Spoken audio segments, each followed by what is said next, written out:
我是瓜皮儿，闪电侠第5季前情提要。至于转化人的解药已经制作完成，既然鲨鱼王都能成功使用，拜瑞就准备给老禅师来他娘的一针尝尝。诺拉把这个好消息告诉了斯旺，此时距离死刑仅剩18分钟，而时间线也发生了改变，斯旺原本的规划被瞬间打乱，闪电侠和老禅师的决战之日变得模糊不清，一条崭新的时间线迫在眉睫。当务之急是在时间线改变前打败老禅师，否则会有另一个变量到来，或者说另一个人。诺拉不浪费任何一秒，赶鸭子上架似的催促着团队调查老禅师，一度要把所有人逼疯。转化人大批选择了转移，城市的新转化人已经不多了。拜瑞想要劝老禅师服下解药，就必须要和他 talk 一番。然而拜瑞脑子里仅有几句只言片语，最大的任务就是想清楚嘴遁的内容。另一边，回归警局的乔立马投入了工作中，老禅师正处于风口浪尖，曾为他动过手术还一直照料格雷斯的安博斯医生是目前的唯一线索。夫妻俩赶忙来到了医院，塞西尔的心灵感应告诉他这个女人不简单，可办案讲究的是证据，两人只能再想其他办法。另一边的拜瑞家还在喝着咖啡，突然接到了袭击事件的警报，一个男人不顾胃口同不同意狂饮化学药剂，两手一甩喷出大片硫酸，拜瑞也不敢轻易近他这儿。男人烧了个地洞就钻了进去，这个看似普通的转化人却是闪电侠决战老禅师唯一在场的受害者。如果未来的新闻没错，今天就是拜瑞最后一次交手老禅师，这也是诺拉最希望看到的，只有这样才能完成斯旺的计划。大伙儿已经盘算着胜利后的生活了。艾瑞斯最后想和女儿培养下感情，可诺拉只想着打败老禅师。根据未来的记载，闪电侠每次都会嘴炮敌人，让他们弃暗投明。这次能不能劝老禅师服下解药，就看拜瑞能不能 talk 了。按照计划，大伙儿摆了一场鸿门宴，冰霜杀手假扮硫酸人偷袭得手，冻结了闪电匕首后深藏功与名。拜瑞立刻赶到嘴炮，闪电侠励志的演讲差一点就打动了老禅师，然而还是差一点。老禅师准备手刃了闪电侠，冰霜杀手及时支援救下了拜瑞一命。拜瑞和成功失之交臂，按照未来的报道，之后闪电侠再也没有打败老禅师。夏洛克想起了一句话，时间线是可以改变的，他现在怀疑诺拉已经改变了时间线。每当拜瑞遇到难解的心结，就会找乔诉一波苦，乔一句话就点醒了儿子，不要太依赖闪电侠的身份，多用拜瑞的身份行事。第二天，乔费了大劲儿请安博斯来了一趟警局，夫妻俩准备再挖一点线索。塞西尔又读出了新的秘密，安博斯的家人曾死于祖母的暴乱袭击，帮助老禅师也是变相为爱人复仇。可这种违法的事儿一直让安博斯良心不安。他听说星辰实验室已经研发出了治愈解药时，他心软了。安博斯决定帮他们约见一次老禅师，顺便告诉了乔一个大秘密，格雷斯也是转化人。乔立马将这个消息告诉了拜瑞，大伙儿推测格雷斯的超能力是不久前诺拉进入记忆时激活的。拜瑞一瞬间就想好了到时候 talk 的内容，他准备来一场父亲与父亲之间的交谈。根据安博斯的指示，拜瑞见到了老禅师，拜瑞直奔主题，他告诉了老禅师格雷斯也是转化人。这件事老禅师一直被蒙在鼓里，如果老禅师的目的是杀死所有转化人，那就一定包括心爱的侄女。矛盾的心理让老禅师犹豫了，拜瑞摘下了面具告诉他，我也是一名父亲，为了孩子我能做任何事儿，而我相信你也会。老禅师跟随拜瑞来到了实验室，他答应了注射解药，唯一的条件是安博斯医生必须在场，他只相信安博斯的人品。注射解药后，老禅师的伤口会瞬间裂开，没有了超能力的保护，必须要动手术。解药如期注射到了老禅师体内，伴随着手术进展，闪电匕首失去了效果，拜瑞可以在老禅师周围任意使用超能力。手术外的夏洛克质问诺拉，你是怎么确定硫酸人一定能引出老禅师的？眼看诺拉语塞，夏洛克知道今天注定不是结局。转眼间，实验室大断电，另一个老禅师破窗而入，不依靠闪电匕首，这个老禅师依靠手心就可以释放能量。他直闯手术室，凯瑟琳临时冻住了奥林的伤口，和拜瑞前去迎战。而这位新老禅师远比奥林要强悍，一个打4个根本没压力，能力也远比奥林恐怖。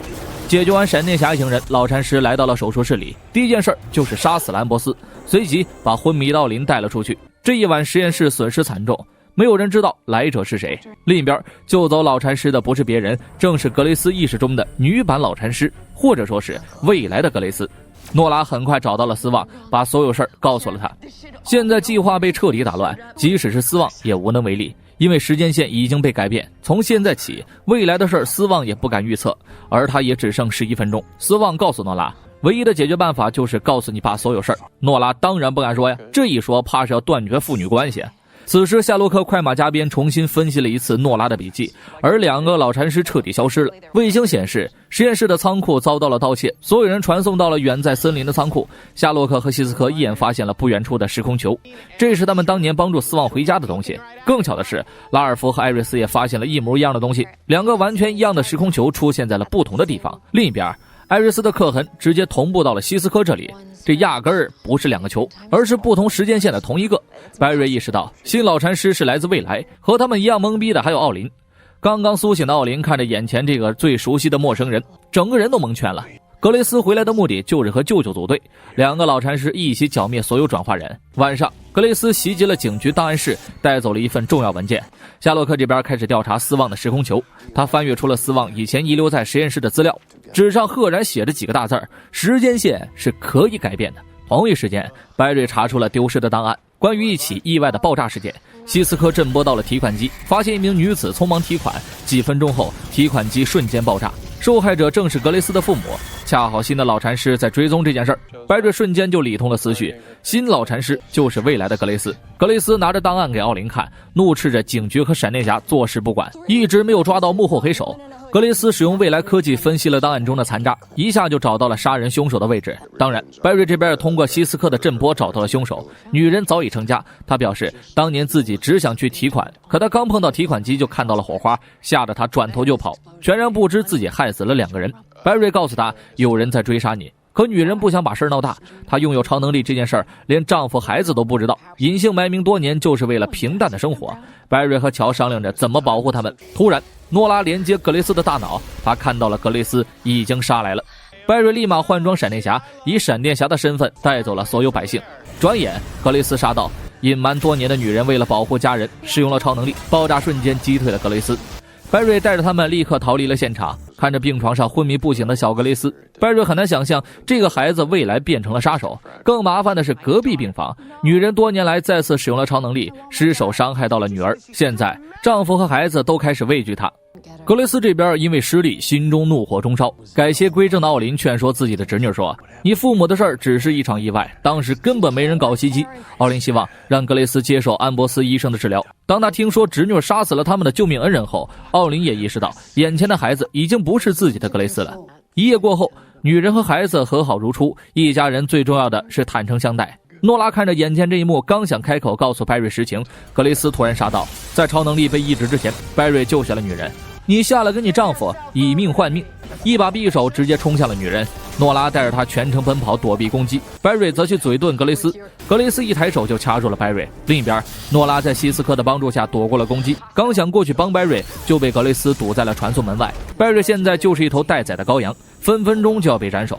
关键时刻，奥林站了出来，他希望侄女能听自己一句劝。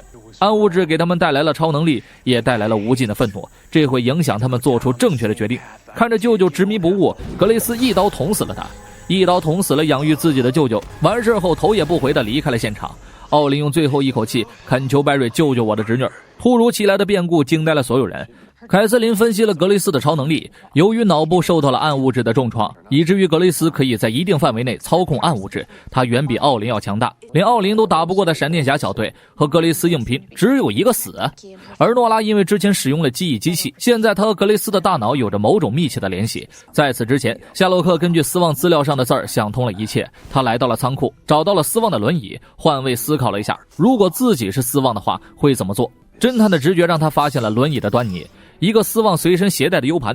夏洛克带着 U 盘来到了吉迪恩面前，翻阅里面的全部内容。当年斯旺记录了自己对于时间线的理解，而他使用的就是诺拉口中的时间语言。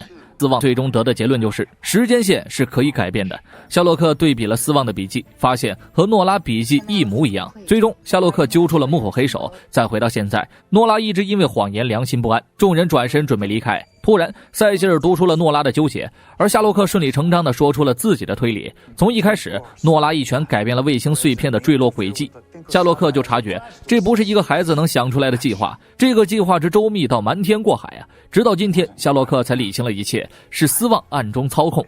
斯旺怂恿诺拉改变了时间线，以达到自己的目的。白瑞听到自己的女儿和自己不共戴天的仇人合作，一下子心灰意冷。白瑞二话不说把诺拉关进了超能监狱，对诺拉已经彻底失望，而诺拉只能坐在监狱里痛哭。如斯旺所预料，白瑞直接来到了2049年，当面和斯旺对峙。此时距离斯旺死刑仅剩10分钟。